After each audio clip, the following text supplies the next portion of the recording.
ଆଜିର ଓଡ଼ିଶା ଖବର।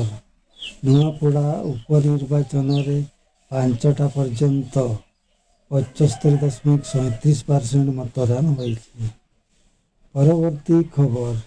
CBI Odisha police SI ନିয়োଗ ଧାଡ଼ିକୁ ଖତି ଦେଇ ତଦାରଖ କରିବାକୁ ଶୁରୁ କରିଛି। ପରବର୍ତ୍ତୀ ଖବର। ଦିଲ୍ଲୀର ମୁଖ୍ୟ ବିସ୍ଫୋରଣ ପରେ ସାରା ରାଜ୍ୟରେ ସୁରକ୍ଷା ଉଚ୍ଚ ସ୍ତରରେ ଉଠାଯାଇଛି। ପୁରୀ ଓ ଅନ୍ୟ ପିଲଗ୍ରିମ ସ୍ଥଳଗୁଡ଼ିକୁ ଖାସ୍ ସତର୍କତା। ପରବର୍ତ୍ତୀ ଖବର। ଓଡ଼ିଶା ଭିଜିଲାନ୍ସ ଡିପାର୍ଟମେଣ୍ଟ ଏକ ନୂଆ ଏଆଇ ସେଲ୍ ସଜାଇଛି, ଯାହା ଭିତରେ ବଡ଼ ମାଲ ଅପରାଧୀ ଧାଡ଼ି କରିବା ପାଇଁ ସଂସ୍ଥାଗତ ତଥ୍ୟ ବିଶ୍ଳେଷଣ କରାଯିବ।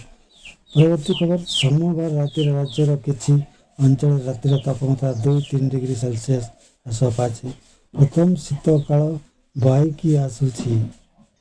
ଲୁଟେରା 2 ମାଲିକଙ୍କ ଟ୍ରାକ୍ଟର ଉପରେ ଚୋରି କରୁଥିବା ସମୟରେ ହତାହତ ହୋଇଛନ୍ତି। କଳାହାଣ୍ଡି ଜିଲ୍ଲାରେ ଏହି ଘଟଣା ଘଟିଛି। ପରବର୍ତ୍ତୀ ଖବର। ରାଜ୍ୟର ମୁଖ୍ୟମନ୍ତ୍ରୀ ମୋହନ ଚରଣ ମାଝୀ ଓଡ଼ିଶା ବନ୍ୟା ପରିଚାଳନା ଦଳର ଏକ ଦଳକୁ ଜଳ ସଂରକ୍ଷଣ ରାଷ୍ଟ୍ରୀୟ ପୁରସ୍କାର ଜିତିବା ପାଇଁ ଅଭିନନ୍ଦନ ଜଣାଇଛନ୍ତି।